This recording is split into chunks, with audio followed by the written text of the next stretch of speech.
ശബരിമല സ്വർണ്ണക്കൊള്ളക്കേസിൽ നടൻ ജയറാം ഇഡിക്ക് മുന്നിൽ ഹാജരായി. ഒന്നാം പ്രതി ഉണ്ണികൃഷ്ണൻ പോറ്റിയുമായുള്ള ബന്ധത്തിൽ വ്യക്തത വരുത്താനാണ് ഇഡി വിളിപ്പിച്ചത്. ശബരിമല എല്ലാവരുടെയും വികാരമാണ്. തെറ്റ് ചെയ്തവരെ പുറത്തു കൊണ്ടുവരണമെന്നും ജയറാം പറഞ്ഞു. കള്ളത്തരം കാണിച്ചവരെ അയ്യപ്പൻ വെറുതെ വിടുമോ എന്നും ജയറാം ചോദിച്ചു. ബഹുമാനപ്പെട്ട കോടതി, ബന്ധപ്പെട്ട ആളുകളും എല്ലാം ഇതിന്റെ പുറകിലുണ്ട്. അപ്പോ എന്നിൽ നിന്നും ഇവർക്ക് എന്തെങ്കിലും ഉപകാരപ്രദമായ രണ്ട് കാര്യങ്ങൾ കിട്ടുകയാണെങ്കിൽ അത് നല്ലതല്ലേ നമുക്ക് സത്യം വെളിച്ചത്ത് കൊണ്ടുവരാനായിട്ട്. അപ്പോൾ അതിന്റെ കാര്യങ്ങൾ ചോദിച്ചറിയാൻ വേണ്ടിയിട്ടാണ് എന്നെ വിളിച്ചിട്ടുള്ളത്. അപ്പോൾ തീർച്ചയായിട്ടും എല്ലാം നല്ല പര്യവസാനിക്കട്ടെ, ഭംഗിയായിട്ട് തന്നെ. ഇനിയും പുറമെ വല്ലവരും കുടുങ്ങാനുണ്ടെങ്കിൽ അവരും കുടുങ്ങട്ടെ, അല്ലെങ്കിൽ അയ്യപ്പൻ വെറുതെ വിടുക. 50 വർഷത്തിന് മുകളിലായിട്ട് ശബരിമലയ്ക്ക് പോകുന്ന ഭക്തനാണ്. അപ്പോൾ എന്റെയും കൂടി കടമയാണ് ക്ലീനായിട്ട്. നിതിൻ സേവ്യർ വിവരങ്ങൾ നൽകും. നിതിൻ, ജയറാമിന്റെ മൊഴിയെടുത്തുകൊണ്ടിരിക്കുകയാണോ ഇഡി? ചോദ്യം ചെയ്യലിനെത്തിയപ്പോൾ എന്തായിരുന്നു ജയറാമിന്റെ പ്രതികരണം?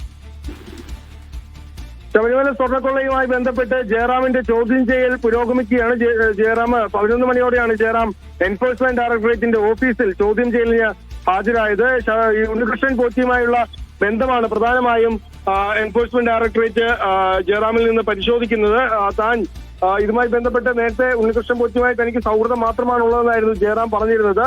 ശബരിമല മലയാളികളെ സംബന്ധിച്ച് പ്രത്യേക വികാരമാണെന്നും അത് ഓരോ ഭാരതീയനെ സംബന്ധിച്ച് പുണ്യസ്ഥലമാണെന്നും തട്ടിപ്പ് നടന്നിട്ടുണ്ടെങ്കിൽ 100% വെളിച്ചത്ത് കൊണ്ടുവരണമെന്നാണ് ജയറാം പറഞ്ഞിട്ടുള്ളത്. അതിൽ ബന്ധപ്പെട്ടുള്ളവരെ കൊണ്ടുവരണം. ആര് കുറ്റം ചെയ്തിട്ടുണ്ടായാലും അവരൊക്കെ കുടുങ്ങണമെന്നും 50 വർഷമായി താൻ ശബരിമലയിൽ പോകുന്ന ആളാണെന്നുമാണ് ജയറാം പറഞ്ഞത്. ഉണ്ണികൃഷ്ണൻ പോറ്റിയുമായി ബന്ധപ്പെട്ടുള്ള ചോദ്യങ്ങൾക്ക് അദ്ദേഹം ഇന്ന് പ്രതികരിച്ചിട്ടില്ല. കഴിഞ്ഞ 38 വർഷമായി കേരളത്തിൽ അങ്ങോളം ഇങ്ങോളം ക്ഷേത്രങ്ങളിലും ക്ഷേത്രവുമായി ബന്ധപ്പെട്ട പല പരിപാടികളിലും തന്നെ ക്ഷണിക്കാറുണ്ട്. അങ്ങനെയാണ് ഇതിന് പോയത് എന്നാണ് പോയതെന്നാണ്. തന്നിൽ നിന്നും ഉപകാരപ്പെട്ട വല്ലതും കിട്ടിയാൽ അത് നല്ലതല്ലേ എന്നാണ് ജയറാം ചോദിക്കുന്നത്. ആര് തെറ്റ് ചെയ്തിട്ടുണ്ടെങ്കിലും അയ്യപ്പൻ അവരെ വെറുതെ വിടില്ല എന്നും ജയറാം പറയുന്നുണ്ട്. ഏതായാലും ജയറാമിന്റെ ചോദ്യം ചെയ്യൽ പുരോഗമിക്കുകയാണ്. ഒപ്പം കൽപേഷിനെയും എൻഫോഴ്സ്മെന്റ് ഡയറക്ടറേറ്റ് ചോദ്യം ചെയ്യുന്നുണ്ട്. കൽപേഷ് ഇന്നലെ ഹാജരാകേണ്ടതായിരുന്നു. ഇന്നാണ് കൽപേഷ് എൻഫോഴ്സ്മെന്റ് ഡയറക്ടറേറ്റിൽ ഹാജരായിട്ടുള്ളത്. ഉണ്ണികൃഷ്ണൻ പോറ്റി ജയറാമിന്റെ ചെന്നൈയിലെ വീട്ടിലെത്തിച്ച് ഈ സ്വർണ്ണപ്പാളികൾ പൂജ നടത്തിയിട്ടുണ്ട്. പ്രധാനമായും ഉണ്ണികൃഷ്ണൻ പോറ്റിയുമായുള്ള ബന്ധവും സാമ്പത്തിക ഇടപാടുകളും സംബന്ധിച്ച